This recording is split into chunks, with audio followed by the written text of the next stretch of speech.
Welcome to the Foul Play YouTube channel. Well, thank you there, Sugar. I love your introduction. Welcome, guys. Welcome, everyone. Welcome to Reading with Uncle Ken. Believe it or not, we're actually on part 21. And if you could remember from last week, we've been reading from chapter 8, entitled The Bullet. My name is Dr. Silkman, and I'm from the Foul Play team. And for those who are new to the podcast, welcome. If you like what we do, please subscribe. And if you like our podcast, leave your DNA on the thumbs up. That'd be great. And for those who are really new to the case, what we're doing here in this series of podcasts, we're actually reading from Ken Kratz's masterpiece book entitled Avery, The Case Against Stephen Avery and What Making a Murderer Gets Wrong. Now, we're reading from the updated edition, which is the e-book version that was published in 2019. And so what we're doing at the moment is that we're dissecting the book chapter by chapter. And what I'm doing is I'm reading specific passages from the book, and I'm asking the panel a series of questions, and we get responses. So, guys, if you're following, please write down your questions if you've got any on the chat, and we'll try and answer your questions the best that we can during the podcast show. Well, look, guys, welcome. Joining me today, I have Alice. I've got BB. Oh, Alice, introduce yourself. Hi, everyone. Thanks for coming. We've got BB. Hey, everyone. We've got Checking Convictions. Good morning, ma'am family. We have Jack61. Greetings and salutations. We have Neverly. Good morning. We have Susan. Morning, everybody. We have the Gov. Hello, everybody. And we have Sammy. Good morning. And so I think Checking Convictions and Sammy will be checking out the chat. So if you've got any questions, guys, please write them down and we'll try and answer them during the show. All right, guys.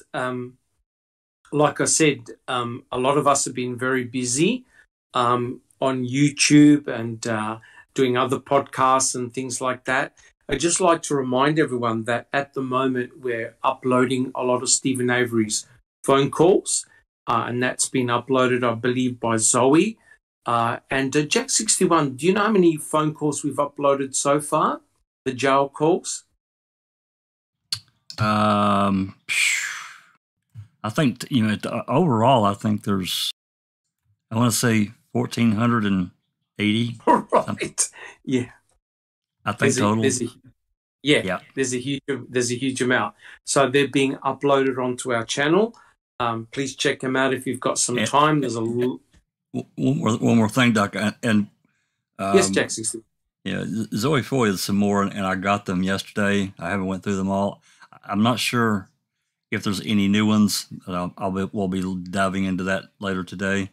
If there's new ones, those will obviously be added as well. So awesome. Thank you so much, Jack61. And the other thing that you might find up on YouTube is that I've been uploading some short Netflix clips from both Making a Murderer 1 and Making a Murderer 2. They're only around about 3 minutes each, but what I try to do is to essentially get the essence or the guts of what Making a Murderer 1 and 2 were all about.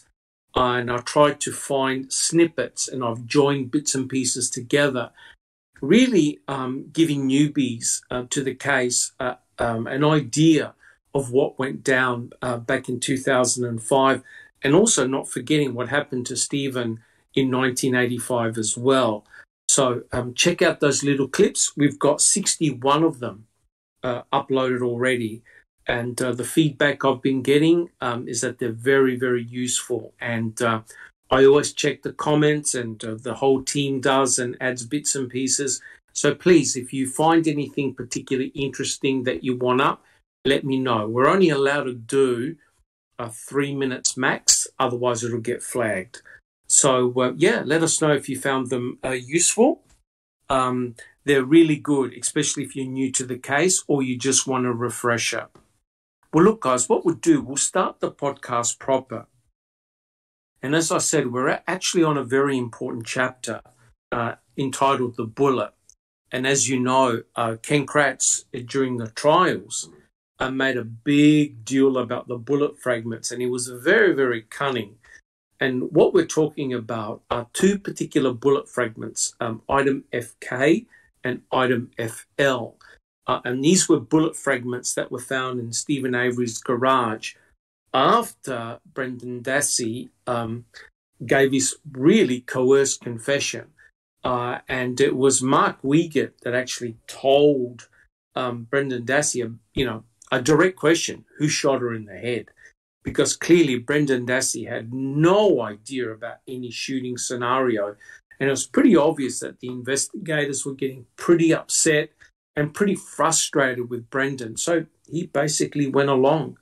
And interesting, the day after, we have the infamous press conference, and then investigators go back into Stephen Avery's garage and trailer, and lo and behold, they find two bullet fragments, item FK and item FL. So what I'll do, I'll continue reading from the chapter.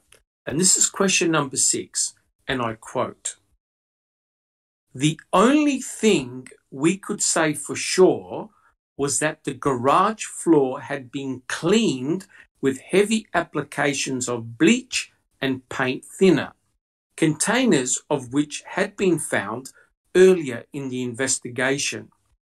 The substances identified by our new key witness, Brendan Dassey, as having been used on October 31st, 2005 to scrub the garage floor. The jeans he'd worn that night showed splash patterns from the bleach." So for those who do not know, it's very, very interesting that the investigators asked Brendan, a family member had actually informed the investigators that there were a pair of jeans that belonged to Brendan that had bleach stains on them. And the investigators were very interested in getting their hands on those jeans that had the bleach stains on them. So my question is this. Brendan told the investigators that he had cleaned the garage floor with his uncle Stephen Avery. So why does Ken Kratz make a big deal about this? So what is the big deal that both Brendan and Stephen had actually cleaned the garage floor with these cleaning agents? Who would like to go first? Who would like to answer that question? Jack 61. Well, he's trying to make this connection, obviously, between Brendan being there with, Uncle Steve and getting this bleach on his pants, and voila, there's some miraculous connection. However, we have to understand this is 5 months later, right? Correct. No, number 2, and one of my biggest problems with this is that they also collected his shoes, which Yes. if he was walking around in all this blood, surely they would have tested those shoes out to find out if there was like any blood up in those cracks. But they're not really mentioned at all. And if I'm not mistaken, Doc, he also had a jacket they collected. If I remember right. Yes, there were. You're correct, Jack 61. There were items of clothing, and of course, what the investigators were trying to find is evidence that a shooting or a murder took place. And did they actually find anything, Jack 61? Not one molecule. Not one molecule at all. That really would have upset the investigators. Thank you, Jack 61. Yeah. Thank you, Susan. Kenny Boy knows there's There's nothing to be found in there. There's no blood spatter. There's no nothing. So this is his excuse to clean up the murder scene. Correct. It's ridiculous. Yep, stupid. correct. Although Steve's DNA they do find his DNA in. That is correct. And you see, that was actually very embarrassing because the state were trying to say, hey, look, Steve and Brendan, they used all these harsh chemicals to clean the garage floor, to mop up all the blood. And lo and behold, when they did a testing, they actually found Stephen Avery's DNA or blood on the floor, full genomic DNA profile, which had to have meant that Stephen and Brendan did not clean up blood. Surprise. Correct. Thank you so much, Susan. And Neville, do you have a comment? Good morning, everyone. Yes, do you guys remember when Wiegert insisted upon Brendan to go, oh, you're giving us your permission? You did give us the permission. Permission That's granted correct. for us to go into your house and pick up the item or the stuff, as they called it. Oh, yeah. Remember that? Correct. So, okay. No, Wiegert, you know better. He's 16. That's not his home. He's nowhere on the deed. It's his mother's home. So just leave it be. But no, Kratz would say that this is all up and up. No, it's not. No matter where you look, how hard and how long you look, maybe Kratz could actually stick to his day job instead of writing books. Correct. Oh, wait, doesn't have one. Wait, is his day job texting victims? Sexting, yes. Yes, Phoebe. I think that's correct. Thank you, Neville. Phoebe, do you have any comments? We're all good? All right. So it's pretty obvious here that Ken Kratz is trying to find some type of nefarious connection between what the boys were doing in the garage to the bleach on his pants, on Brendan's pants. And my understanding is they checked the clothing. They couldn't find any blood or any evidence of any type of shooting scenario. And Brendan explained to the investigators that, remember, Stephen Avery used to work on cars in his garage. And if you've ever worked on a car, it's got a lot of fluids. It's got transmission fluid. It's got oils. It's got antifreeze. It's got all sorts of stuff. And when you're dismantling a vehicle, it's very easy to get fluid on the garage floor. And basically, Brendan went over to help his uncle to clean up, right? To clean the floor up of oil and other bits and pieces. And clearly what you use are various chemicals in order to take up the oil and other stains. Now, Wiegert and Fassbender said that Brendan was lying, right? And can you believe they tried to change the story from cleaning up oil and other transmission fluid? And if you've got transmission fluid, it's got a red color. So they're trying to get Brendan to say, oh, yeah, we cleaned up blood. And wait for it, they used Teresa Horbach's clothes to mop up the blood. So it went from a totally innocent, non-nefarious story to somehow cleaning the blood on the garage floor using Teresa Horbach's clothes. That's how crazy that went. Does anyone on the panel have a comment on that one? Bibi. Well, not only is transmission fluid red, but after it's burnt and no good, it's like a reddish brown. So like a darker red color. Yes. Yep, correct. 100% correct. But it's incredible that the investigators did not want to accept Brendan Dassey's initial statement that they were there to clean up the garage. Checking convictions. Oh, it doesn't surprise me a bit that they're trying to change this. I mean, throughout Brendan's confession, he'll say he's seen a toe, and they say he's seen a foot. So no matter what he says, they just extend that story and make it fit their narrative. That's correct. And it's very, very frightening how very easy it is. So in essence, it's the investigators who are providing the narrative, right? That's the scary part. Jack 61. It's also important to remember, and I've said it before, that burnt transmission fluid stains everything like dye. And if you even, once it's on, concrete, the porous material, it's really difficult to get it up. So I'm sure Stephen knew that, and he wanted it off the floor. Even burnt oil is correct. It's bad, but so I'm sure he was anxious to get that stain off the floor. Correct. I mean, the thing which is remarkable here is that these are guys that work in a salvage yard with cars, with their fluids, transmission fluids, and oils and other things. It's non-nefarious to have these stains on the ground, but you can see that Ken Kratz and his team, they were desperate. They needed to find a murder scene, right? So hence, that's why we have we have the one victim and two different murder scenarios, one in the trailer and one in the garage. Jack 61. Well, they led Brendan down this garden path. They set him up to begin with, in my opinion.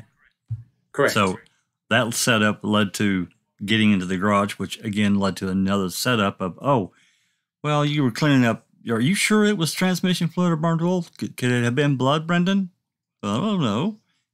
So it was just one setup after another because of he couldn't defend himself. That's correct. And, when you're being asked stupid questions, oh, you mean it was red like blood? And Brenda goes, yeah, because the transmission fluid is red and blood is red. Then they interpret it as being a bloody scenario, that someone has been shot there. So they're guiding this poor kid into saying things that never actually happened, right? And, he never disguised his genes, right? He willingly gave up his genes, and it backed up his story that they were using bleach to try and clean up the garage floor, right? So Brendan Dassey never said, I better hide these genes. Nothing, right? They were in his house, and the investigators went to his property and picked them up. And you can damn betcha that Culhane would have swabbed and checked for blood, for anything, and found nothing. So they couldn't actually link Brendan to any nefarious activity whatsoever. Guys, any other comments? All good. Checking convictions, all good? Yep. Beautiful. So I think here, guys, Bibi. I have one more comment about the jeans. The jeans look fairly new. There was maybe a few brownish colored stains on them and a little splash of bleach. It's not what you would get if you would think somebody was scrubbing a garage floor with a huge puddle of blood or whatever, or transmission fluid. It wasn't like the whole cuffs or the whole bottom of them were white. It wasn't like the knees had any big white spots on them. It looked more like somebody had sat down a full container of bleach without the cap on and like a little splashed out and hit some on the dryer or something. Correct. But Bibi, you can see very minimal. But you can see how Ken Kratz's mind is working, right? He's trying to come up with this scenario where he's got no evidence whatsoever, right? Brendan Dassey told them that they were using bleach, gas, and other chemicals to clean the garage floor, right? And yet Ken Kratz has to make it nefarious, which is typical Ken Kratz. Sammy, thank you, it's a wonder they didn't blow up, right? Yeah, correct. With a big fire, right? And with all that petrol and other bits and pieces around. Yeah. Correct. Thank you, Sammy. And Neverly, do you have a comment? Regarding the bleach stain on Brendan's jeans, case file reviewer is an excellent Redditor, right, Jack? And he deduced it, actually. He proved it, quote unquote, that it was a bleach bomb for the pool. That Brendan must have leaned over to the pool when he dropped the bleach bomb or something and it splashed back. I don't know, but he somehow figured out that it was from the bleach bomb for the pool. Okay. Yep, that could definitely. The credit post on that. Yeah, yep, interesting. Yes, it is very interesting, and yeah, that absolutely can happen. But like more I said, plausible than what Uyghur said. Yeah, or yes, yeah, yes. But as you can see, they're clutching at straws here. They're trying to build up a scenario, and when you think about it, it's up to the defense to shoot it down, right? To shoot it down. And that's why Buting in the court kept on telling and asking Culhane, did you find this? Did you find that? Did you find this? And when it came to Brendan, it was always negative. They found nothing against Brendan, right? Isn't that true, checking convictions? They found no forensic evidence against him. Absolutely zero, no, nothing. Yep. And I think Jack 61 was streaming some documentaries about the West Memphis 3. Is that correct, Jack 61? Yeah, Paradise Lost. I'm sort of like getting into that now again. I've done some research, and it's exactly the same thing. you have no forensic evidence against the 3 that went to prison, I think, for 20 years. There was no forensic evidence, and you've got one of the boys who likely was very, very much coerced into a confession. Neville. Yes, and he was also his IQ was also like around 70. 70 IQ. Yeah, correct. There you go. Correct. Miss Kelly. The parallels are unreal. Yes, correct. And that's why I know this is going to sound harsh, but regrettably, Brendan Dassey's story is not unique. It's happened to so many other people of similar age and similar IQ. Miss Kelly, I think, was 17 or 16? Miss Kelly. 17. 17. Yeah. So he was also a young man, and he had a very low IQ as well. And he was coerced in his confession. None of his confession actually stacked up, which is eerily similar to what happened with Brendan Dassey. Checking convictions. Yeah, I just wanted to say they seem to pick out, the ones that they can flip-flop, ones they can add stories to that don't, confront them because they're either scared or don't realize what they're doing.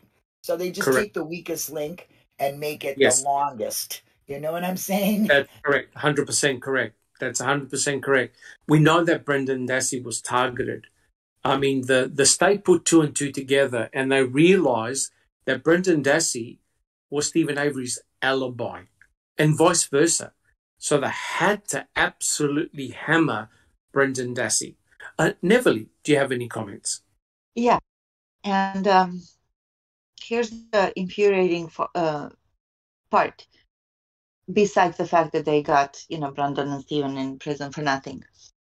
All the while, Ken is talking about these pools of blood and evidence will prove. Correct. He continues talking this delusional, really fantastic story for I don't know whom. Even like if you are brand new to the case and when you read all of this, you got to ask yourself, well, wait a second, where is all of this? It's obvious that there's nothing there. It's obvious. Not to mention for the people that are not addicted, that could walk away from this case anytime they want. None of us you know are what I mean? addicted. Years of all of this, none of us. Nothing was ever found. And he continues to spread these, not even allegations, but at this point, they're just lies. Yeah, but if I could just add, Neville, but can you see how clever Ken Kratz is by writing this book? Of course. Because he's got no one to rebut him in a book. And he can write all this stuff. And that's why it's important that we dissect the book and highlight the weaknesses in the book and his statements. Alice, thank you, Neville. Alice, do you have a comment? Scott Hardy in the chat says, place cleaned from a horrendous murder scene, dust replaced, No DNA whatsoever except sweat DNA. Ha ha ha. Blood from Correct. cut on finger in a place. Finger wouldn't be shocking. Yes, it is shocking. The whole scenario of what they tried to do to that lad is ridiculous without the Correct. DNA Correct. evidence at all. And as for having bleach on his trousers and everything like that, as somebody that's worked with cars and wanted to be a mechanic when I was younger and everything like that, working with cars is a messy, messy business, no matter how Yes, much it you is. and not get anything on your clothes or your overalls or anything like that. It goes everywhere and it can't be helped. Well, I mean, that's a really good point. And this really brings to the heart of the issue when they swabbed the hood latch, and the hood latch swab was actually quite clean, right? It didn't represent a car that's been driven in mud and dirt and et cetera, et cetera. The actual swab itself was way too clean. And as you said, the dirtiest part of the vehicle is under the engine bay, in the engine bay, right? You've got all the dirt and dust from the road, and yet when they swabbed the hood latch itself was relatively clean because Dr. Christopher Palahniuk looked at it. So my point is, as hard as the investigators were looking, they couldn't find the crime scene in the garage nor the trailer, and this really would have frustrated them because there was nothing obvious there. Alice, do you have any other comments? No. Okay. Checking convictions. Yeah, Dave Bagatti says, or Bagata, I don't want to spell, I'm bad at names. But anyway, he says in one of Brendan's calls, he asks his mother what truth is. So that goes to show you that they, he don't understand half of what he's being told or asked. Yes. And let me just say this. We've listened to some of the phone calls, and like I said, they're tragic. And in one passage, this really summed it up. He goes, "Mum, how long am I going to go to jail for?" Right? And Barb said, "For what?" "For helping Stephen in the garage." So he thought helping his uncle clean up the garage was a crime. All right? And he felt he was going to go to prison for helping out his uncle in the garage. That goes to show that he had no idea what he was in for, right? Jack 61. Yeah, he said, "How much time will I get for helping in the garage? How much is Correct. that?" God. Correct. Yeah, correct. So it got to the point where any association with Steve was regarded as a crime. That poor kid, he didn't know up or down, right? And to even say, how long am I going to prison for helping my uncle clean the garage? What does that tell you, right? It tells you that his whole mind is completely scrambled, right? It's shocking what happened to him. All right, guys, do we have any further comments on that one? All right. Now, here's the next question, the next passage. Quote, "The most important pieces of evidence to come out of this garage search, it turned out, were bullets. More precisely, 2 bullet fragments. Special Agent Kevin Heimel, a young DCI investigator, had been assigned the responsibility of coordinating the search of the garage that evening. He would testify at trial that 1 bullet fragment had been located in a crack in the garage's cement floor, flattened until it resembled the head of a roofing nail. It was too deformed to be of much use, held no DNA, and couldn't be matched to any specific gun." So here's the question, right? The investigators went into Stephen's garage looking for any evidence, right? So the bullet fragment they're talking about here is item FK. Here's the question. How did all the investigators and searchers miss this bullet in the first place? Remember, this bullet was on the ground for months. How did they miss this bullet?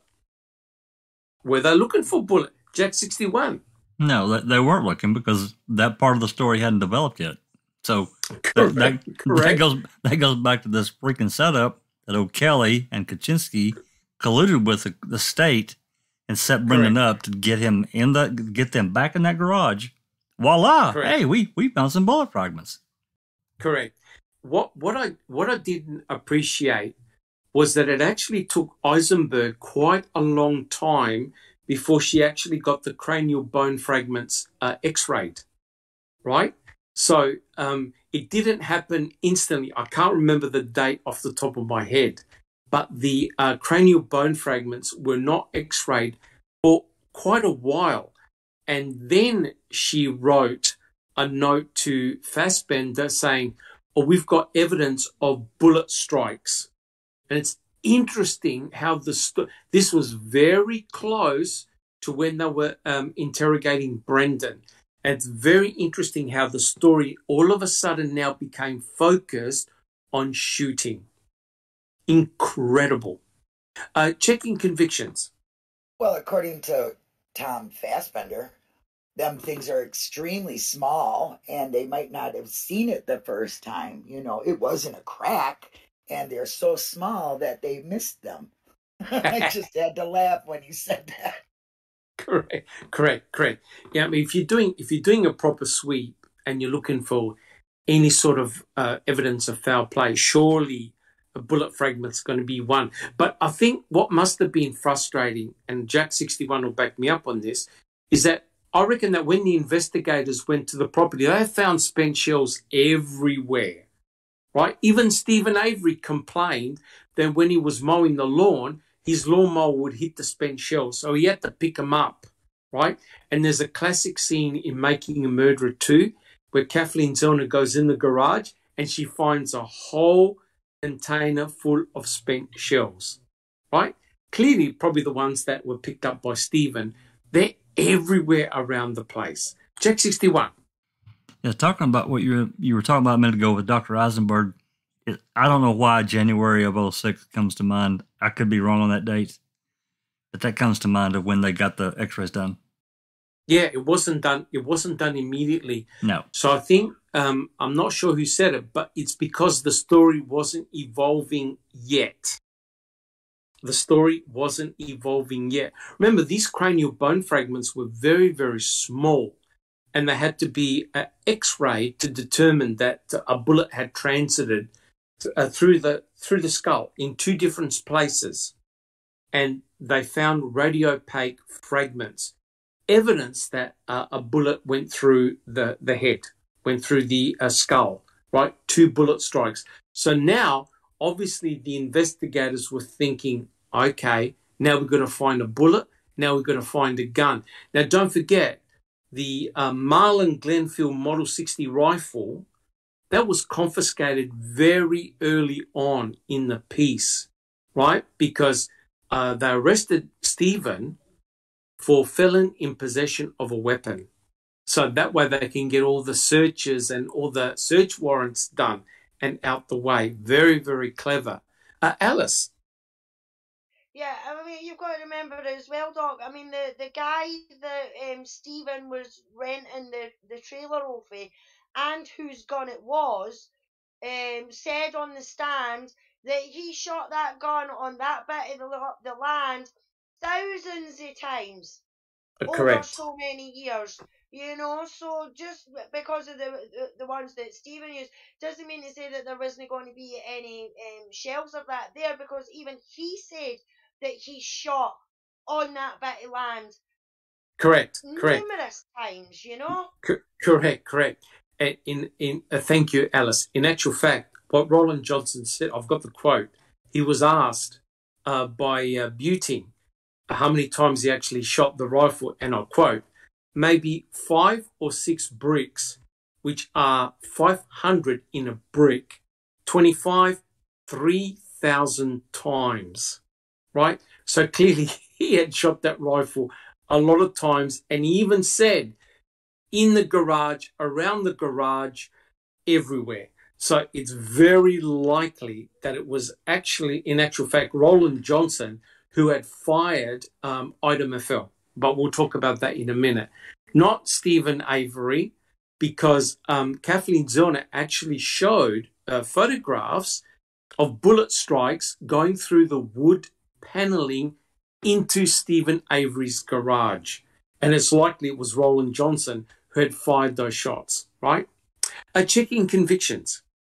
Yeah, just a question from WATP. What happened to the rest of the skull bones? That's a very good question, and we don't have an answer. And the reason why we don't have an answer, I believe it was 35% of the skull recovered. They don't know where the other part of the skull is. And the skull was heavily fragmented and burnt. They don't know where the rest of I say victims, right? I say the victim's skull. They don't know where it is, the rest of it. Because the skull is actually very hard to burn, because the bone of the skull is extremely hard. It consists of 2 layers, and it's like a sandwich. And so the skull bone itself is very hard. And if you've ever seen a cremation, they actually have to use a big heavy metal bar in order to crunch the bones of the skull to crack it down. Jack 61. Just a thought, and we may have even talked about this before, I don't remember, but if we think about what Raleigh testified to, let's just say 3,000 rounds he's fired through that gun, and then these cops go in, and out of all those bullets laying around, shell casings and so forth, they find 2 that are in the garage, and only 1 has allegedly nucleated cells on it. I'm just thinking about odds makers in Las Vegas. My God. Yeah, correct. But we know what happened with Ida Maffel. We know that the state, to quote a word, is fucked, completely and utterly absolutely fucked. Screwed. And sorry for swearing, but Yep. The reason why they are is because they put all their chips behind Ida Maffel as being the bullet that was going to hang Brendan and Stephen. Well, Dr. Chris Palahniuk showed that it had nothing to do with the crime, had nothing to do with nothing. So now the state are in a really bad position. And you watch the way Ken Kratz doubled back and scrambled and now is going away from Ida Maffel, right? He's putting an arm length with Ida Maffel. Very, very nasty of him. But we'll talk about that later. Neverly, do you have a comment? According to Kratz, Ida Maffel was the game changer, right? Correct. He actually said that in his book. He said that Ida Maffel was the game changer. Yeah. Anthony Hills from the chat says the bullet left for 5 months with with Reese's DNA that oxygen bleach did not destroy, right? That's correct. Yeah. Since they were so meticulous about cleaning everything up, there's the bullet sitting on top of the dust, and DNA and bleach did not reach to it. Yeah, and you know what's really incredible? Strang asked, Buting asked Cherie Cohane, what do you use to clean your laboratory bench? She said mold bleach. Right, which is perfect, because how do you then account for Ida Maffel having any DNA on it if the boys had cleaned their garage with bleach and gas and everything like that? Clearly, it hadn't been cleaned, right? So if DNA comes in contact with bleach, you destroy the DNA. You essentially denature it, right? It'll go into fragments. It'll be completely useless. What's remarkable about Ida Maffel is that it produced a robust genomic DNA profile. That's highly, highly suspicious in itself. Bibi, do you have a comment? Ida Maffel produced 2 robust genomic DNA on it, right? Teresa's and Sherry's. Oh, correct. Correct. Let me just back up. In the actual bullet fragment itself, the genomic DNA that Cherie Cohen found was from Teresa Horbach.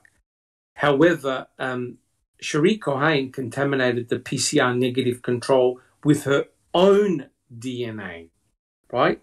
So as a consequence of that, her own book says, her own laboratory guide and manual state, okay, if you have contamination, you throw everything out and you start again.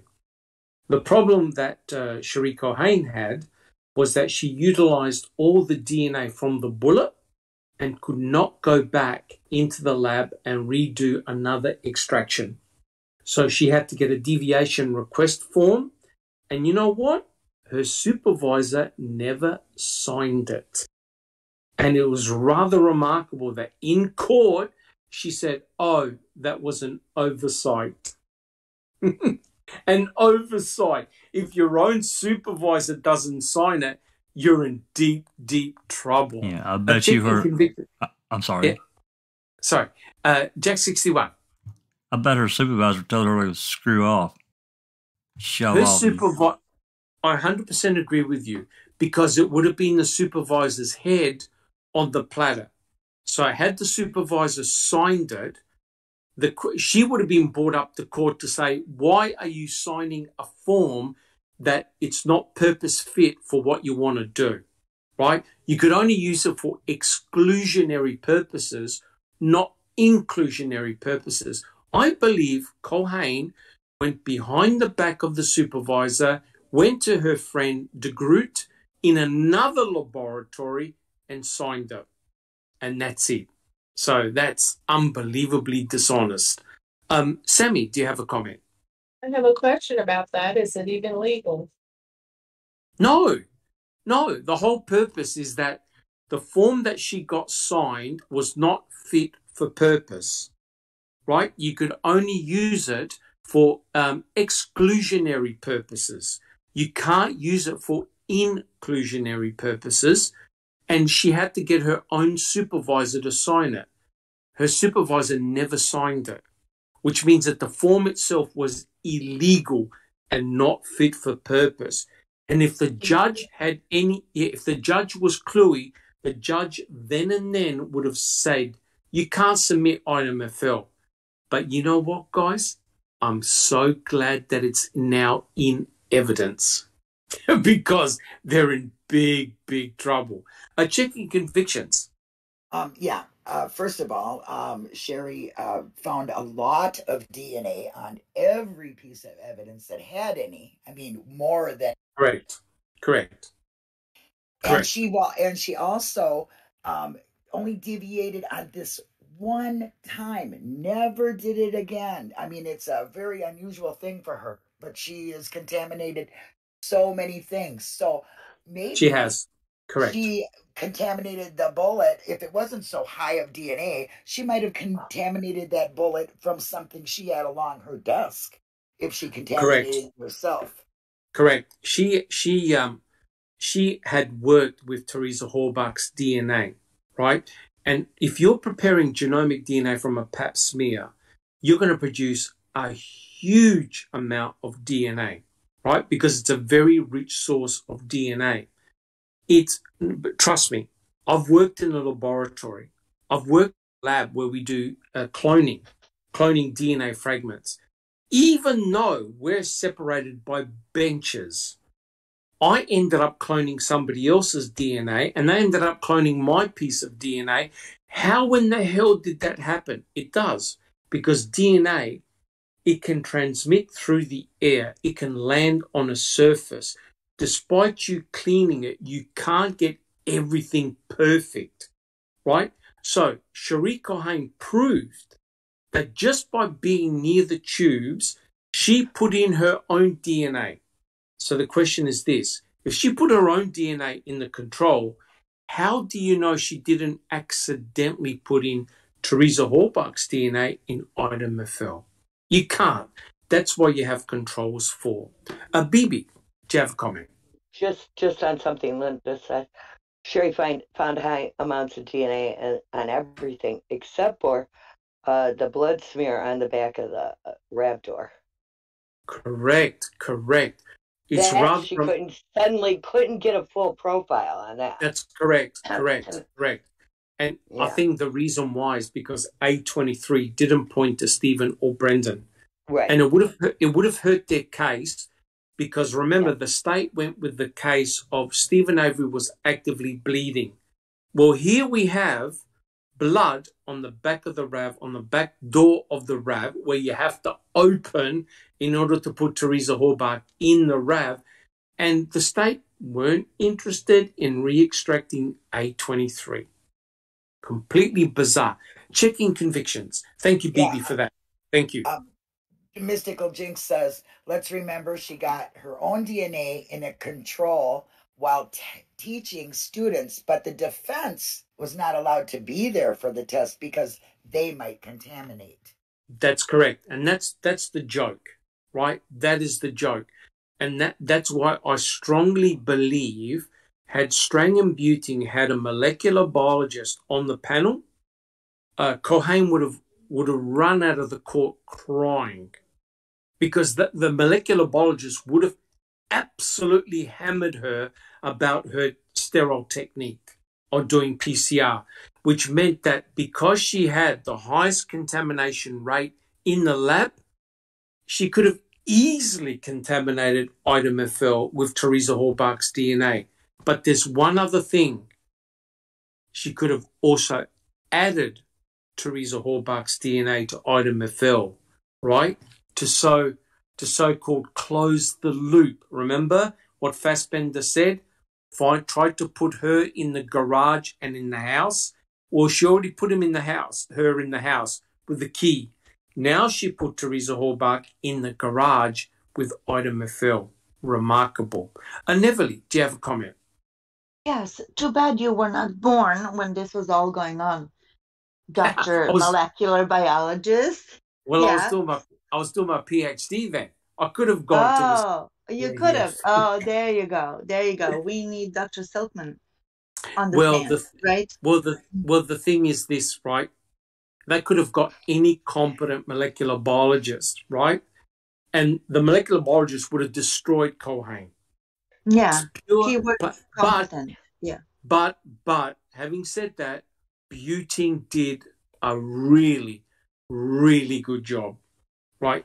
He asked a lot of very curly questions to Cohane, and I think he did a marvelous job. Bibi, do you have a comment? Thank you, Neville. Maybe we should suggest to Kathleen Sumner that she needs Dr. Silkman on board when she gets a retrial. I agree. Because he already knows the case and all the samples. And no, I think she's got Carl Reich as the molecular biologist. He knows his stuff inside. Okay, just trying to get you free air tickets to your... Oh, do you mean to Wisconsin? Yes. What's the saying go? Go on vacation, come back on probation, or something like that. Yeah. Yes, yeah. Correct. But the important, all jokes aside, the important thing is to get it right in court. I think you will all agree that you've got to get it right in court on the day, right? We're doing all these arguments now, but it needed to have been done back then, right? And Norm Gahn would have been destroyed by a molecular biologist as well, because Norm Gahn actually stood up for Cherie Cohane. Remember all the things he said to the press, which were an absolute utter joke. You don't need controls. What do you need controls for? Which is remarkable. You need a little common sense. That's what he said. So what if she deviated from the protocol? I mean, if you're going to say that you have to do 100% of the protocol, I mean, that's not life. You know, you have to have a little common sense with these when we are dealing with these sensitive matters. It's like, what? Correct. Everybody was looking at him like he had two heads, and he was like, so like sleazy and lying about it. Terrible. Dude, you can't put sensitive, super sensitive testing, for DNA and common sense together. That's just like idiotic to say something like that. It's either or. Correct. If you're going to put a person away in prison for the rest of their life and accuse them of murder, you better be fucking right. See, now you've... where's Bibi? Sorry. Your French is improving, Alice, Dr. Silkman. Alice, Yeah. Bibi. Well, I lose my cool because what Culhane got away with and Eisenberg got away with in court was shocking, right? The statements that they made were just so bizarre and ridiculous, right? And now Ken Kratz is writing this rubbish in his book. It's ridiculous. And now he's trying to backtrack and move away from Ida Mafel because he got sprung. Alice. Alice, you've got a comment? Or we may have lost Alice. Yeah, checking convictions.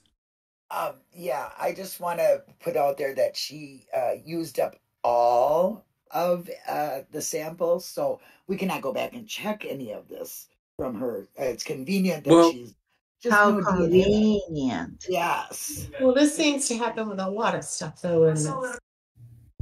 Correct. But do you see what's happened?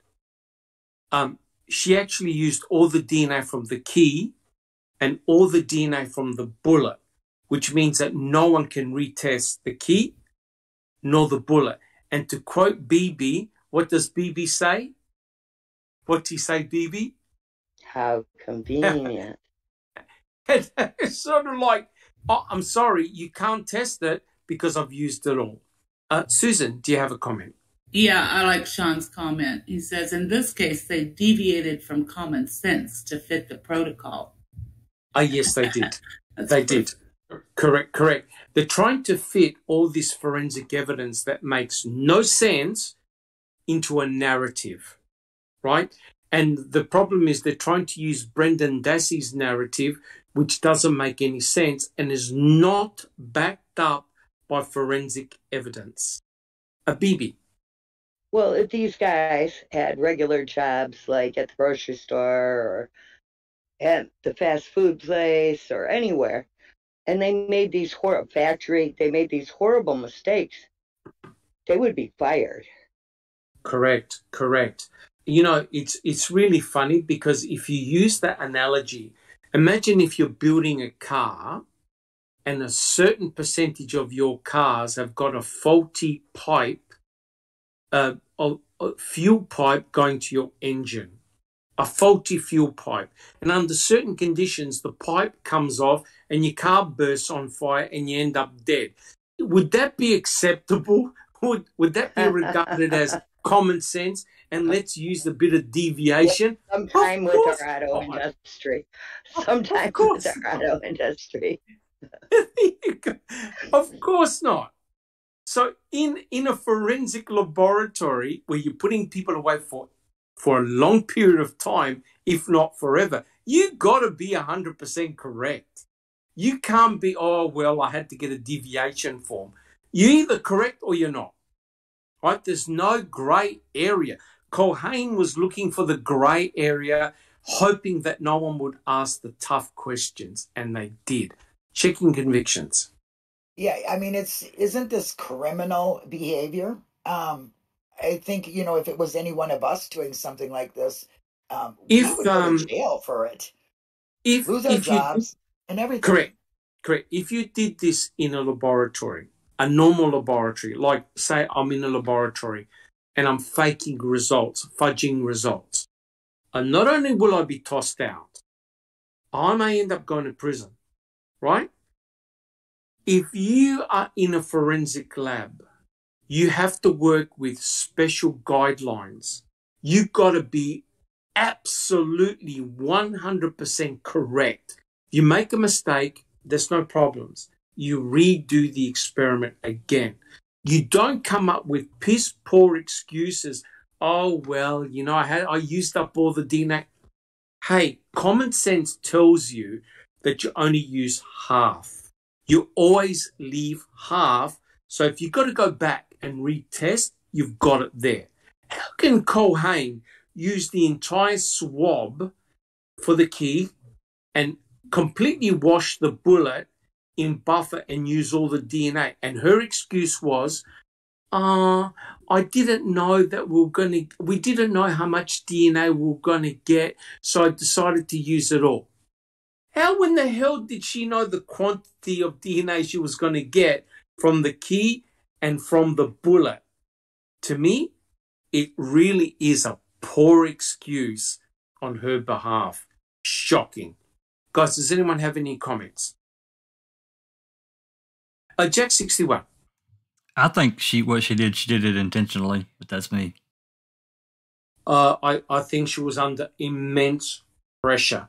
Yeah. Immense pressure. Because remember, Ken Kratz wrote her an email and said, oh, so you're the one that got him exonerated. Well, you could imagine how threatened Culhane would have felt, because Stephen Avery's exoneration led to the civil suit. So you can see that she had to repay the state back. Alice, do you have a comment? Yeah, I completely agree with Jack. I think that she done it deliberately, so that there wasn't going to be any more DNA to be able to test later on, because that's what got Stephen off the first time. So they were determined that DNA was going to get him this time, and that they were going to use it all so that DNA wasn't getting him off this time as well. But that's my opinion. 100% correct. And think about this, right? If they never kept the sexual rape kit back in 1985, there would have been no pubic hairs to test, which meant that Stephen Avery would have remained in prison. Just think about that, right? Just think how close Stephen came to remaining in prison. But luckily, they had that one pubic hair that they could test. Neverly, do you have a comment? I just find it very odd that Culhane, that is, was very confident on the stand. To me, she did not look like she was under so much pressure. To me, she looked like she knew that nobody can touch her. But that's just my opinion. I think that she was a very compliant and willing to help out. Maybe that's her role, like a job description that it's not written in black and white. To me, she looked very confident. And I cannot get over that. Yeah, but she was well protected by Kratz and Garn for a start. Of course. And all she kept on saying, and she had the perfect comeback line, hey, I'm just presenting the results. Yeah. Right? So Beauty and Strang are going, what? You found this? You found that? You didn't find this? She goes, oh, I'm just reporting the results. So what's remarkable is that it was Culhane that presented the results in court, not her supervisor, which is really, really interesting. Susan, do you have a comment? Yeah, just the fact that Culhane handled all of the evidence in the lab from this case is very, very fishy. I mean, I think they took more evidence in than any other case, did she not say? Yeah, huge amount of samples. Yeah, she handles every bit of it. She does all the testing. That's fishy to me. Yeah. That's correct. And to me, the real fishiness came when she swabbed the RAV4 and Stephen's Pontiac Grand Dam in the same location. And she had all the swabs and took the swabs back to her bench, right? Now, how the hell do you know what swab belongs to what? And the answer is you don't, okay? Because Culhane did all the swabbing, right? And as long as they contain Stephen Avery's genomic DNA profile, you can say a swab came from anywhere and you won't know. The proper way to have conducted it was to make sure that Culhane never touched anything, and it was all done double-blind study. So no one knew what any swab came from until the very end. Culhane even admitted she knew where the samples had come from because she's the one that took them. So hence you remove the bias, right, from her experimentation. You don't know what she did. You're only relying on her honesty. And I bet you, if I take a poll from the panel, Who trusts Cherie Cohen? Anyone on the panel trust Cherie Cohen? No. Ever? About No. as far as I can throw my house. Crickets. No. Right. Yeah, correct. So we know that all you need is one compliant lab tech, and you've got the whole shebang going. Bibi, do you have a comment? Well, doesn't Kratz also say something to Sherry to the effect of, don't be too specific, create the appearance or illusion of it, and to let the jurors do the rest in their mind or whatever? That's correct. Perception. Perception is the key. Yeah, to create the perception, yeah. Perceptions being what they are. Yep. Yeah. Perception is the key. Correct. 100% correct. All right, guys. Can we go on with the next question? Yeah, all good? Beautiful. Yes, please. All good. Okay. I quote, "The second bullet told a different tale. As he would tell the jury, Heimel discovered this bullet while on his hands and knees as he shined his flashlight under a large green air compressor at the back wall of the garage. The bullet was almost intact, and he carefully recovered the object, placing it in a small evidence box for later processing at the lab. It would bear traces of Teresa Horbach's DNA. This was the forensic discovery I had hoped for. Physical evidence now listen carefully. Physical evidence tying Stephen Avery to Teresa's murder. This bullet was the game changer. It would make my case." And here's the question, and it's obviously that Ken Kratz is talking about Ida Meffel. Here's the question: how did this bullet fragment, Ida Meffel, end up under the compressor? Who would like to answer that one? Jack 61. My personal opinion is somebody dropped it there because it didn't have any dust on it, just like everything else was in that garage was covered. Very good observation. Dust free. Yes, sitting very on good top of the dust. Yeah, They just jackhammered. They just jackhammered the garage, and there's the bullet, free of dust, sitting on top of it. Correct. 5 months later. Yes, they did jackhammer the concrete. 100% correct.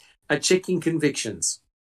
Jinx says, interesting, the pictures with the flashlight pointing under the compressor was taken in November, if her memory is right. Yeah. So. There are photographs that show under the compressor, and there's no bullet. Right? People have actually shown pictures that were taken when the garage was searched the first time round under the compressor. There's no bullet there. So it's very, very interesting. All of a sudden, they magically find a bullet. Alice. Yeah, that's exactly what I was going to say, Doc. The fact is that they started taking photographs as they were supposedly emptying the garage, all the different bits and everything like that. And there's been photographs took, and there's no bullet there. So they've went, oh shit, how are we going to work that? And then somebody has went in and they've put it under the compressor so that they can say that when these other photos were taken, they didn't see it, and it wasn't until this cop was on his hands and knees with his flashlight was how they came across it. And I mean, that's just my opinion, but I've thought that for a while, that they've been taking the bullets no been there, and then they've had to put the bullet there and then take other photographs. Yeah, correct. And one of the problems we have all along with this case is chronology, a lack of chronology, right? We don't know when things were taken, but some of the earlier photographs of the garage show photographs underneath the compressor, and there's no bullet there. So it's interesting. Checking convictions. Do you have a comment? I just want to read Dave Bagada's comment. It said, it went through JFK, hit Connolly, and then flew to the and went under the garage. Damn it! We got to get Dave on the podcast. He solved it. He solved it. So in other words, it was Stephen Avery who was on the grassy knoll all along, right? Yeah. God damn it. Jack 61. Well, yeah, that would have made him about 2, I think. Yeah, 63. Yeah. Correct. Yeah, I told you, Silkman. I told you. Yep, I knew it. Yep, unbelievable. So it's interesting that what Kathleen Zellner now believes took place was that they walked along the garage and they found the bullet on the ground in another location, probably very close to one of the bullet holes in the wood paneling, picked it up and tossed it under the compressor, and everyone suddenly said, "Oh, look, a bullet," which is interesting because if it wasn't for Brendan agreeing with what Wiegert said about the Teresa being shot in the head in the garage, they never would have found those bullets, which is rather scary because clearly they went in the garage the first time around. They searched the garage on multiple occasions. They never came out with item FL or item FK, right? And all of a sudden now, these 2 bullet fragments become very significant. They get rid of item FK because there's no DNA on it and they can't associate item FK with anything. But now, look what Ken Kratz said. Ken Kratz said, I'll quote again, "This was the forensic discovery I had hoped for. Physical evidence tying Stephen Avery to Teresa's murder. This bullet was the game changer. It would make my case." Alice. But you've also got to remember as well, Doc, the wee note that she wrote down on the piece of paper from Fassbender and that, put her in the garage or trailer, you know. Correct. So right for that moment, she was going to mess up the tests and everything like that. And as Linda said earlier on, you know, she had a 20-odd year career or whatever it was, and she had no mistakes or anything like that. But all of a sudden, when it comes to Stephen's case, she's making mistakes and she's contaminating evidence. Correct. Imagine how you would be in Cherie Cohane's shoes, right? She runs the test of item FL and up comes Teresa Halbach's genomic DNA profile. And to her horror, the negative control has got her own DNA in it. And she used up all the DNA. How was she going to get out of this? And the answer was she had to get a deviation request form, which she hasn't done, I think, in 23 years, and her supervisor didn't sign it. And she was hoping that no one would ask the questions, why? Except Buting found out all about it and embarrassed her in court, and rightly so. All right, guys, do we have any further comments about that? So Kathleen Zellner believes that someone picked up a bullet that had come out of the wood paneling and dropped it underneath the compressor. And there's your item FL. Bang. And what's interesting is that Cohane never processed item FL immediately. A couple of weeks had gone by before anyone had processed item FL. Isn't that interesting? So it wasn't immediately processed. All right. So, guys, we get on checking convictions. Oh, I just wanted to add to that, which she was just waiting for the email. Put her in the garage or in the trailer. I think so. Yeah, correct. Because think about it, guys. The investigators and searchers, they went in there with a crime scene unit. They found no evidence of any crime taking place. So they had to manufacture the evidence. You drop in a key, right? You drop in a key. You drop in a bullet. There you go. So you tie your case. And so, in essence, the key and the bullet are manufactured pieces of evidence because they couldn't find any other physical evidence of Teresa Halbach ever being in the trailer or the garage. Now, all of us have seen crime scenes, correct? Where someone has been shot, stabbed, whatever, on a bed or in a garage. One thing that you get is what, Jack 61? What do you find? What do you find absolutely every time? Blood everywhere.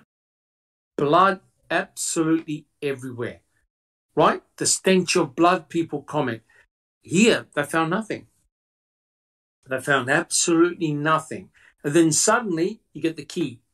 Months later, you get the bullet. Months after that, you get the hood latch. So, hood latch DNA. So, you're building all this evidence because you got nothing else. You've got nothing concrete against Stephen. You got nothing against Brendan. The state's case is looking very, very shaky. All right, guys. Do we have any further comments? All right. Let's get on with the next question. I quote, on the witness stand a year later, State Crime Lab firearm expert Bill Newhouse testified that this bullet, we're talking about item FL, had been fired from Stephen Avery's rifle, the one found hanging over his bed, using ammunition found in his scuffed desk drawers, to the exclusion of all other firearms and ammunitions in the world. Okay? So Newhouse proved that the Marlin Glenfield Model 60 rifle in Stephen Avery's bedroom had an actual fact shot item FL. And I believe that. I believe that's true. Because you look at the grooves and landings on the bullet and the barrel and they matched, right? Because when a bullet goes down a barrel, it puts markings on it. And you could trace it back to a specific rifle. Now, here's the question. Did the state actually prove who fired item FL? Who would like to answer that one? Checking convictions. No, they didn't prove who did it. They just proved it came from that gun. Correct. And who do you know fired at least 3,000 rounds from that gun? Oh, yeah, that was Raleigh. Yeah, Roland Johnson. On the stand, said he had fired that rifle all around the garage, shooting at rabbits and gophers around 3,000 times. So, there was the owner of the rifle likely shot item FL. Any other comments, guys? I think we're good. Sammy, we're all good? Jack 61. Yeah, thinking about the ballistics, I agree with you that I think that bullet did come from the rifle. I never really liked the photographic evidence that was prepared for it because, if you looked at the two slides, it just looked like that there was a little manipulation. And I know that item FL was, it was damaged, but still, it looked like that one photograph was a little bit different than the other. But yes, that's just me. Just an observation. Yeah. I'm at peace with the Model 60 rifle firing item FL. I'm at peace with that. In actual fact, that finding locks it in for the state. It locks it in for the state. And Roland Johnson admitted firing his weapon at least 3,000 times, which means that you've now got another person who could have fired item FL and likely fired item FL. And as we'll come to see, it likely was Roland Johnson that fired item FL, and it never went near Teresa Hallbach. Checking convictions. Mystical Jinx says, and wouldn't the bullet match all 22s on the property? She thought she heard that once. No, because all barrels of rifles are slightly different. You can't get about two barrels being exactly the same. So what happens is, even though it's the same caliber, the markings that go on the bullet are slightly different. Because what the state did was they fired test bullets from the rifle. So they could compare the test bullet with item FL and match the landings and grooves. So they know that item FL came from that specific Marlin Glenfield Model 60 rifle, which is perfect because the guy who actually owns the rifle admitted to firing that rifle and the .22 caliber bullets. So there's no problems at all. There is another individual that had fired that weapon, a BB. Well, yeah, they're like fingerprints. They're all different. They are But correct. they could have very well have test fired the gun and then taken a bullet with them out there to place as item FL so that they knew they had a bullet. Yes, except those idiots forgot one thing, and that is what's embedded in item FL. And what's embedded. Yeah, that's true. And that's it. So in other words, they didn't. So what people do, what the FBI especially do, is they shoot the bullet into wadding, right? Into wadding or water, and take the bullet out and drop it at, say, a crime scene. And say, oh, look, I found this magic bullet. What they forgot, if they planted that, I don't think they did plant the bullet. Right? Because of the wood and the paint. No, what they forgot was that the bullet actually transited through wood and it hit something with red paint in it. Right? If it had bone shards, then Stephen Avery's in massive, massive trouble. It didn't. That's the problem. And that's what destroyed item FL. And Kratz knows it. Checking convictions. Oh, I just have a question. Did they ever ask Stephen if he shot that gun? No, I don't believe they did. And in actual fact, they even asked Brendan, and Brendan said, no, he never saw his uncle shoot that gun. And the reason why Brendan said, oh, yeah, Uncle Stephen used the .22 is because that's what Brendan knew was in his bedroom, right? He obviously knew his uncle had the two guns in there, and they both belonged to Roland Johnson, right? But they didn't even test. They didn't even test the cranial bone fragments to determine what caliber of bullet struck it. Because if you look at the bone fragments, they don't have a complete hole. They've only got a partial hole.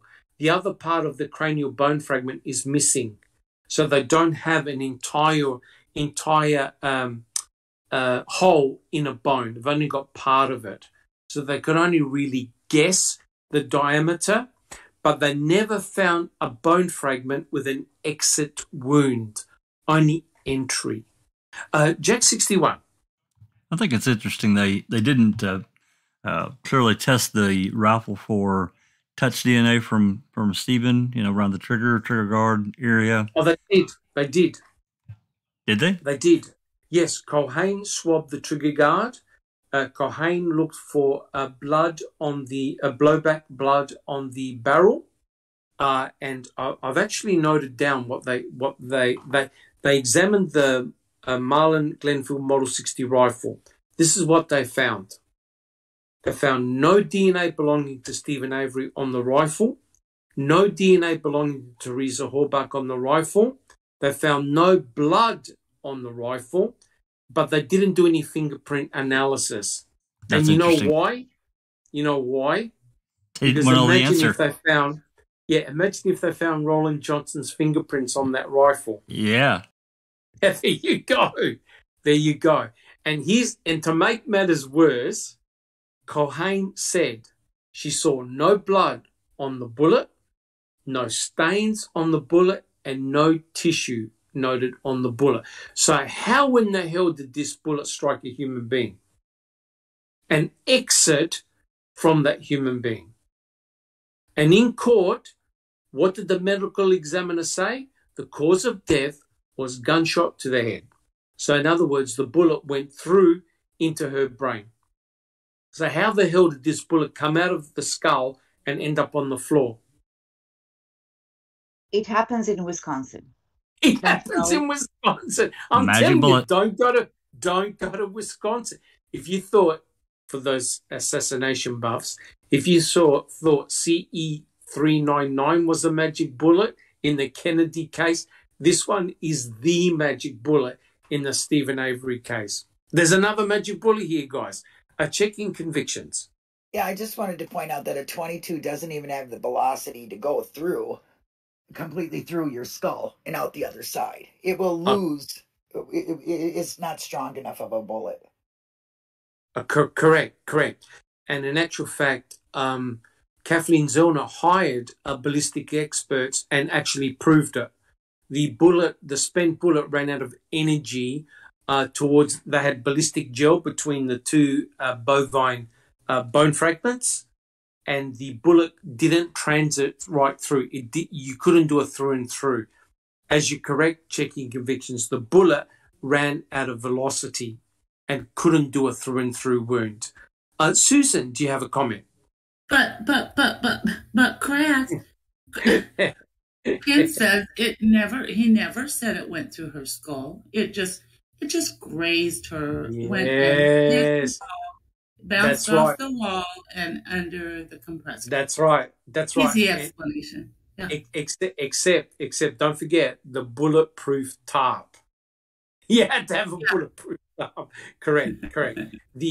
His imagination, it gets worse and worse because now he's stuck, right? He presented this bullet as the game changer, and now he knows he's completely fucked it up. He has really, really put himself in a corner.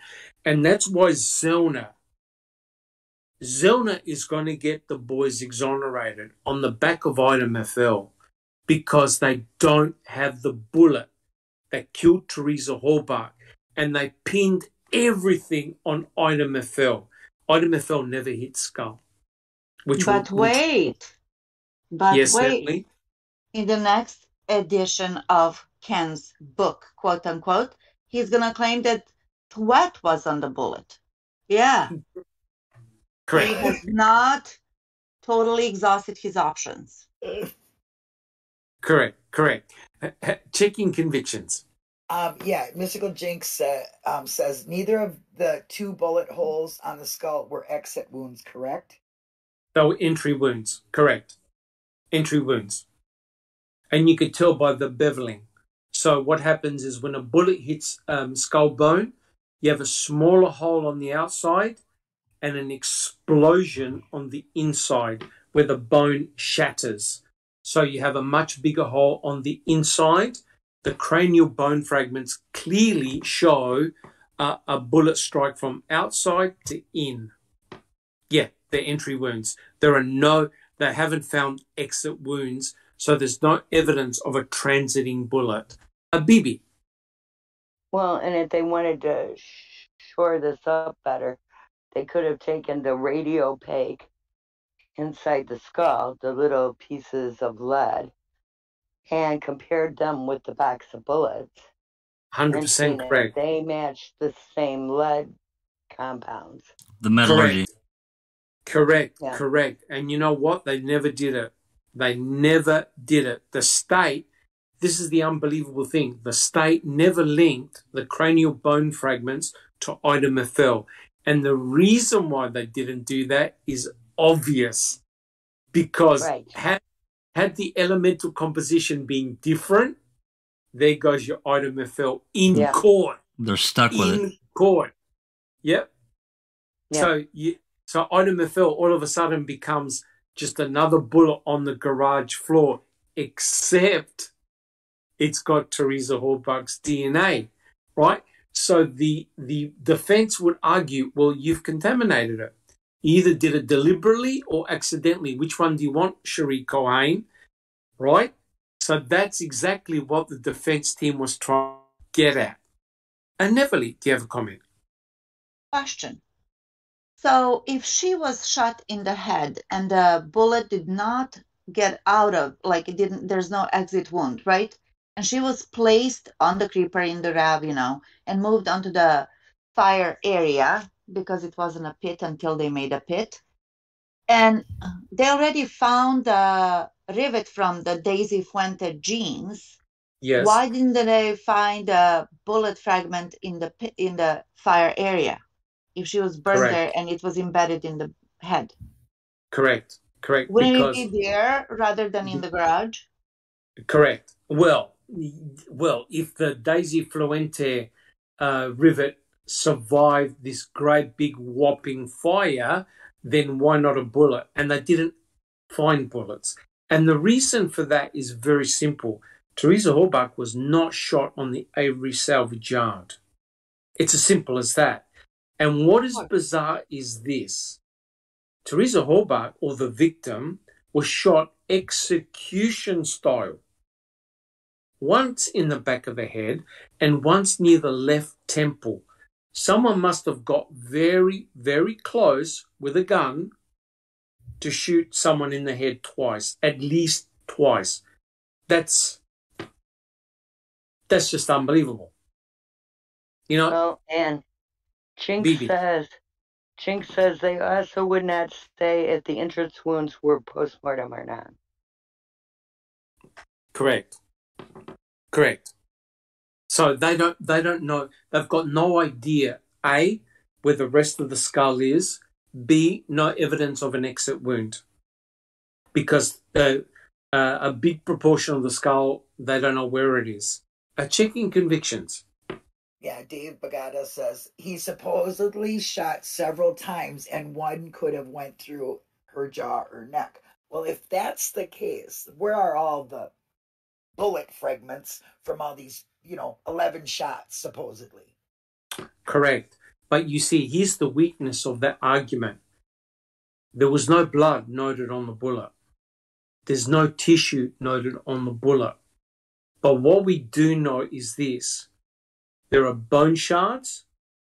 There's no bone shards on item FL, but wood shards, flecks of red paint, wax, and cotton fibers. Item FL never went through a human body. And they know it. The state now know it. It never went through a human body. Because what happens is, because the lead is so soft, you're going to embed tissue, you're going to embed blood. And remember, Chris Palahniuk did microtrace analysis on that bullet, and item FL contains no bone. No bone.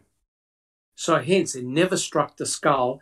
It was not the cause of Teresa Horbach's death, which means you can't point a finger at Brendan or Stephen of having fired the Marlin Glenfield Model 60 rifle, shooting item FL and striking Teresa Horbach in the skull. You can't connect the two. You can't connect Stephen Avery to the murder of Teresa Horbach. And that's why Ken Kratz in his book initially wrote that was the game changer, except he wrote that chapter before Chris Palahniuk did the analysis on item FL. All right, guys. Jack 61. Doc makes me wonder if he's going to come out with a third edition and then remove the game changer like he removed other shit out of his book. That's correct. In actual fact, you know what he'll do? He'll leave out the chapter on the bullet. What bullet? That's what he'll do. That's exactly what he'll do. He'll go, what bullet? What bullet? Right. Well, Jinx actually asked, what was on FK? Did they even test that one? Yes, there was no DNA on FK, and FK was so badly mangled they couldn't match it up to the Model 60 rifle. So basically it was out of the equation. It didn't have any DNA on it. No DNA. The only DNA was found on item FL. Sammy. Yeah, I just want to say here in all of this, and I know we're going through KK's book here, Uncle Ken, but, let's not forget that they painted this picture of this woman basically being slaughtered on this property, and there's not 1 ounce, 1 drop of her DNA anywhere at all, people. Oh, correct. I would actually use the word butchered. Butchered. Because she was dismembered, and they can't find a damn thing anywhere, and that is remarkable when one thinks about it. That's impossible. Yeah. In my opinion, it is. BB, do you have a comment? Paul Ward says if the owner of the rifle takes it when he moves out of the trailer, no later search warrants to plant keys, bullets weeks later. Well, That's kind of not true because they have the rab, and the rab is actually the poison tree that gets them the poison fruit. So they still would have been search warrants even if there wasn't. Correct. Even if the gun wasn't. Correct. But then they wouldn't have connected the gun to item FL. And then they would have had, they would have just speculated. But now Dr. Chris Palahniuk has conclusively shown that item FL never struck skull, never struck bone, right? And likely never struck a human being. So now the state are in a precarious position. Do they drop item FL or do they try and explain it away? And Cherie Culhane has to say, yeah, it was contamination. And there you go. Item FL is gone. Item FL is out of the equation. Jack 61. We rag on old Uncle Ken quite a bit, and, he scorched earth and left social media, apparently. But, personally, I wish he would come back. That's me, though. Yeah. I would love to talk to Ken. We should invite him to one of our podcasts. We can ask him a couple of questions. Couldn't we, guys? Let me know when you do that. I can be absent. Hey, we'll be civil. We'll be here. We'll be civil. We behave ourselves for the most part. Maybe he'll take one of us on a date to an autopsy. You never know. Oh God, then I'll leave. You all might be able to behave. Y'all might be able to behave, but I don't think I could. Yeah. Make sure to wear a miniskirt and pumps. Yeah. Who, me? And fishnets. Crap. And fishnets. And correct. All right, guys. What we'll do, because I'm a bit conscious of the time and we've had excellent discussion tonight. Guys, why don't we do one more question? Are we happy with that? Testing, one. Yeah. Beautiful. All right, guys. Our final question for tonight, and I promise next week we will finish the chapter on the bullet because there's actually quite a few more questions to go. All right. The final question for tonight is this. Now, Ken Kratz is referring to Newhouse's testimony, the fact that item FL was fired by the Marlin Glenfield Model 60 rifle that was found in Stephen Avery's bedroom. I quote, "This explosive testimony concerning one of the most critical pieces of physical evidence tying Avery to Halbach's killing, testimony certainly given much weight by the jury, was never shown in Making a Murderer, not once." Right? And the question is this. It was clear that chapter 8 was written before MAM 2 came out.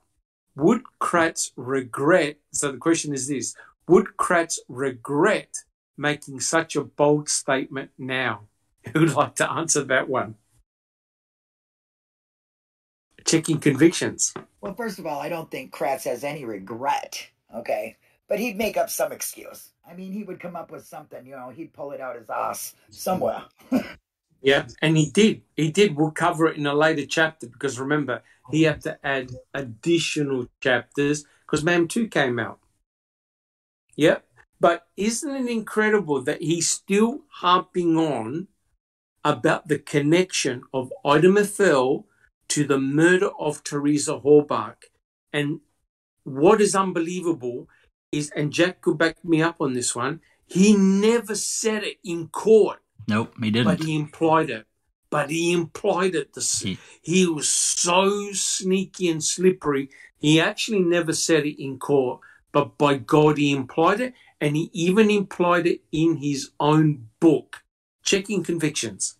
But his expert that he had said she was killed by homicidal, by the bullet. Homicidal so no matter violence. what he Correct. said, his expert said that she was killed that way. Correct. 100% correct. There's only one problem. Item FL was not responsible for the death of Teresa Halbach. And if that's the case, they cannot put the Marlin Glenfield Model 60 rifle in the hands of Stephen Avery, firing item FL to Teresa Halbach, resulting in her death. And that's exactly what Kathleen Zellner's going to argue with in court. Jack 61. I was just going to parrot what Linda said. He had Dr. Eisenberg, all this implication about, skull fragments with holes in it. And then he sticks up another guy, another patsy, Dr. Jensen, and he's the one that said that she was shot in the head and killed. But he never said it. Correct. Absolutely correct. And what's incredible, remember, guys, I think it was Dr. Jensen who said, I was told there was blood on the bullet. Do you remember that? Yes. He said it in court. I was told there was blood on the bullet. That's why I said the bullet transited her brain. And he got that wrong. And Strang said, no, we know that there's DNA on the bullet, but it's not from blood. And what does Culhane say? Oh, it came from nucleated cells. Thank you very much. So she's just making it up on the spot. Bibi, do you have a comment? Jinx says, Rumpelstiltskin thinks he's spinning shit into gold. But sorry, nope, I'm not buying it. Correct. There's a lot of bizarre. See, now the whole case is unraveling, right? The state put up this incredible scenario. None of it makes any sense whatsoever. And they banked all their chips on Item FL as being the bullet that killed Teresa Halbach. It clearly is not the case. Checking convictions. Yeah, we have a question from Jinx. What, it was just nucleated cells? What is that? That's what I want to know. Basically any cells that have got a nucleus in it. So that could be white blood cells or it could be skin cells. And remember, he was blood. Trying to make it sound as some kind of official. Oh yeah. So she's scratching her head thinking, oh bloody hell, where did this DNA come from? And the answer is she goes nucleated cell. Well, someone in high school will tell you that answer too, that a cell has got to have a nucleus to contain genomic DNA, right? So she just said, oh yeah, it's nucleated cells. I never said blood. So everyone's doing this backtracking. But the problem is this. The pap smear contains epithelial cells, which are nucleated cells, and the pap smear is a rich source of genomic DNA. And think about this, guys. They had saliva from a cherry Pepsi can. They had blood from the back of the RAV of Teresa Halbach, but they also had the pap smear. And the pap smear would be a rich source of DNA. If you get any of that in the laboratory, very easy to contaminate your samples. Neverly, do you have a comment? Yes, I want you to backtrack a little bit when you said what we were talking about. Yeah, how they are backtracking now. Oh, we never said that Item FL was the one that killed her, right? Yes. Wasn't it Fallon who said in court, we never said that, her throat was slashed. It could have been grazed with a knife. That's correct. That's correct. I'm sorry, but there's a humongous difference between being shot in the head and dying from homicidal violence and her throat being slashed to being grazed. That's correct. You know what I mean? Yes, because they were asked. They said, well, where's the blood? Did you see any blood on the mattress? Did you see any blood on the paneling? Did you see any blood on the carpet? And the answer is no. So now Fassbender, in front of the judge and the jury, is trying to say, oh, maybe they only cut the throat, 0.5 millimeter, didn't go deep, Excuse me? Right? So now it's becoming bizarre in their explanations because they can't explain the lack of blood in the crime scene. Checking convictions. Yeah, well, if you're going to say it was just a scratch, watch Brendan's interrogation, because when they say, how far did you go in? He has his hands, about this far. So it was a little bit more than a scratch, okay? Correct. Much more plus, than a scratch. And plus, allegedly stabbed in the stomach. Yes, and if there was only a scratch, then where is that pools of blood coming from? You can't have it both ways. No, correct. They're stuffed, right? They're stuffed. Their own forensic evidence team showed that Teresa Horbach was never in the trailer, nor the garage. And the state can't explain Ida Mafel, but Kathleen Zellner can, right? Kathleen Zellner can explain Ida Mafel. It went through wood paneling. It never struck bone, right? But the state can't explain what Teresa Horbach's DNA is doing on that bullet unless they admit to contamination. Jack 61. Yeah. Wasn't it Strang? I'm sure it was Strang. He got during one of the motions, and I can't quote which one. He was talking about all this, the crime scene and being shot and stabbed and all this stuff. And he's like, where's the blood? Where is the blood? Correct.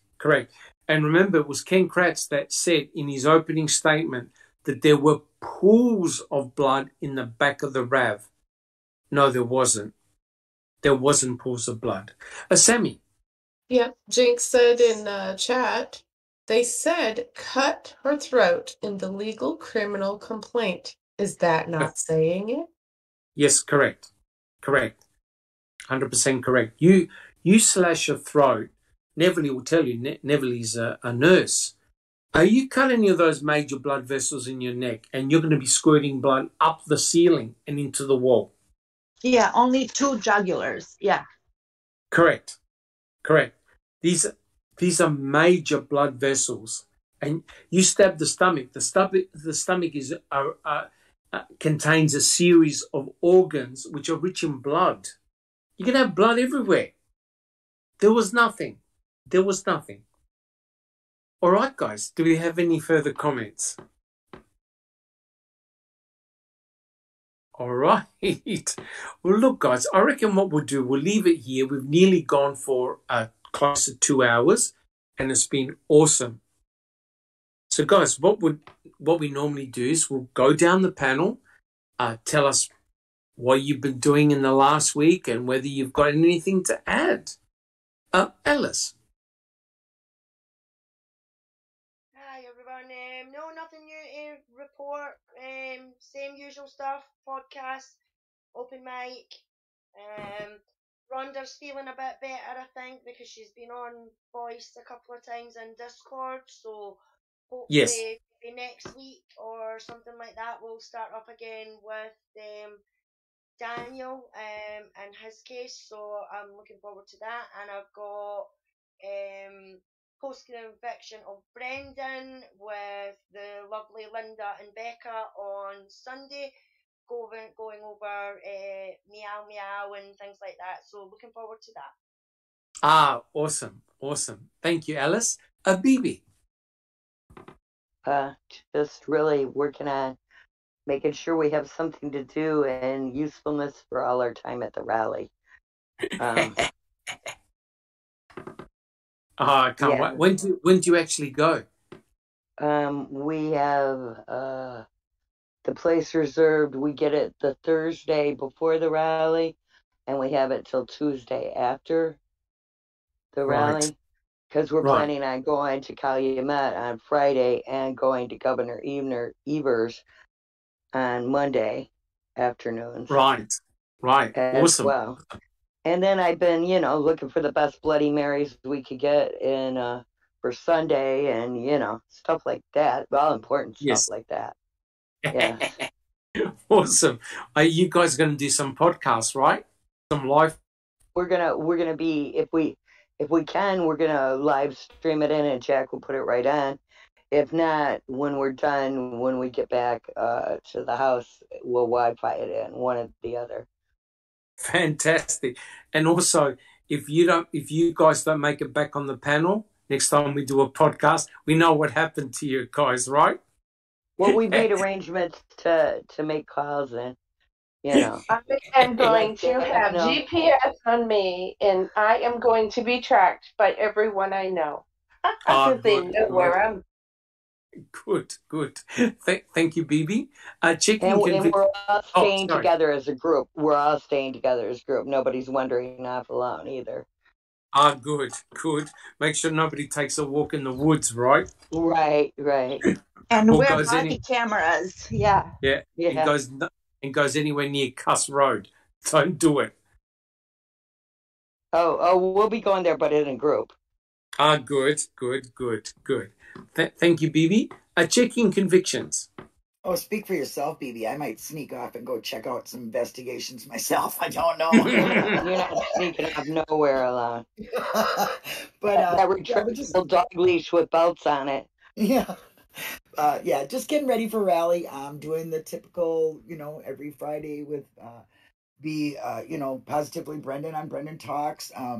We started selling some merch, which is doing fantastic. So Brendan's getting some benefits for that. Almost $200, I think. Hey, awesome. So that's a great success. I'm not quite sure if we're doing Grinding Your Gears. I'm leaving that up to the whiz. And tomorrow, post-conviction and open mic with Jax. So join us for that. And that's about it for me. Fantastic. Oh, yes, one more thing real quick. I'm starting to work on a merch store for us. Oh, awesome. Yeah. Thank you, Bibi. Jax 61. Couple of things. Open mic will be tomorrow. The plan is I actually approached Rhonda about doing a podcast, an open mic for Daniel. So that's what's in the works. I know she has been busy working on getting the presentation, and I will, just full warning that his case is so big it may take 2 open mics to cover. Now we can't go. We're not going to go in depth into everything, but we're going to try to cover as much as we can and get the story, the general story, and maybe some more specific things out there. So that's in the works. Yep, that's in the works. So fantastic. Thank you, Jack 61. Neverly, what about yourself? All is well in my world. I spend a lot of time in Discord. Shocker, I know. And I know Jack's been streaming some documentaries, and it's really nice to get together like that and watch it and then comment and compare notes and draw parallels. I really enjoy that. Although it's very taxing on your body, mind, and soul, because when you see, as you said, Dr. Silkman, Brandon is not the isolated case. Neither is he. The only, he was been in prison twice, but then there's that trial 4 that the guy was prosecuted 4 times. My goodness, Oh, trial 4. Trial 4. Yeah, trial 4. Yeah.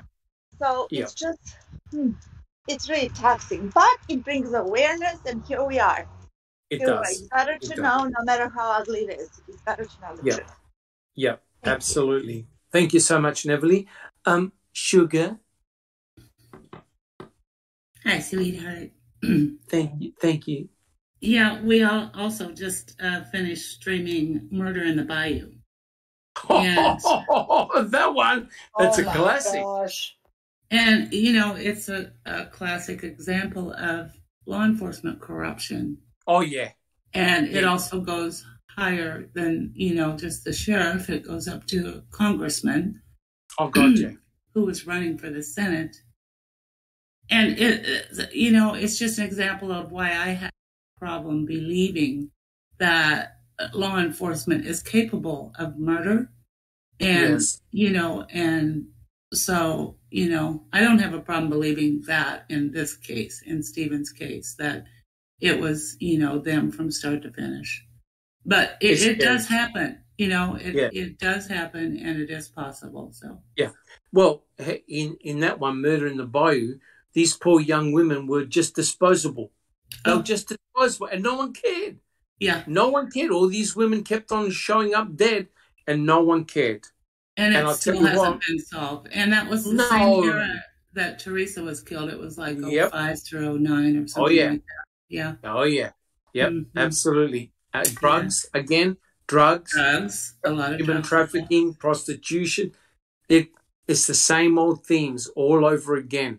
You know, David Bogota talks about the club.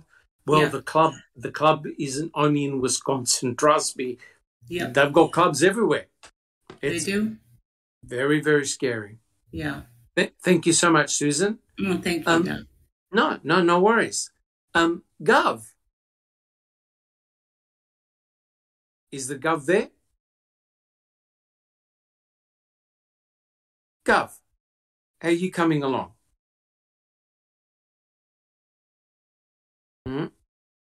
Microphone muted. Sleeping, maybe? We'll probably have to get back to the Gov in a sec. Sammy. I'm doing quite well. Thank you very much. Just working. That's all I can say. Yes. Yeah. Working and sleeping. How are you? How have you been? Touch wood. I'm wearing a special boot called a crow boot that is meant to keep my foot very static and in a specific orientation, and hopefully that will help me cure my ulcer. There's always something happening around here, that's for sure. But touch wood. Wizard, are you there? I am, yes. I am. Yes, what would you like to say? Thank you for bringing me along again today. I'm sorry I've been a bit quiet. I've been a bit under the weather. I've been a bit down in the dumps with family stuff and other things going on. But, you know, trying to crack on and keep a positive outlook on things. As difficult as it might be sometimes. But yes, sometimes it is, Gov. But we love that you're here and we love your input. We love your wisdom. I appreciate it. Really, very much, really appreciate it. That's for sure. All right, guys, if no one has any other additional comments, I'd like to thank the panel for coming along and helping answering questions and giving us their wisdom. I'd like to thank everyone who's joined us on the live chat. Some really excellent questions and a lot of great positive comments and feedback. Please let me know whether you like those little short Netflix clips that I'm putting up. I think I've got 61 altogether. I like to do just a couple more, and I reckon I've covered everything. But let me know whether you found them useful. And yes, guys, I'll catch you all next week, and hopefully then we'll finish the chapter. And I just want to warn everyone, the next chapter we're going to do, and Checking Convictions knows all about this, is a chapter on Brendan Dassey. And this is going to be, a real hard one to do. So what I might do, I might read the entire chapter and then we discuss it as a group. The reason why it's, I think, better that listeners actually hear what Ken Kratz wrote about Brendan Dassey. Because if I would have 200 questions, we'll never finish that chapter. So I'll probably read it on air, or I might do a recording beforehand and then we can listen to it. But it's probably the hardest chapter for me to have read. Checking Convictions, would you agree?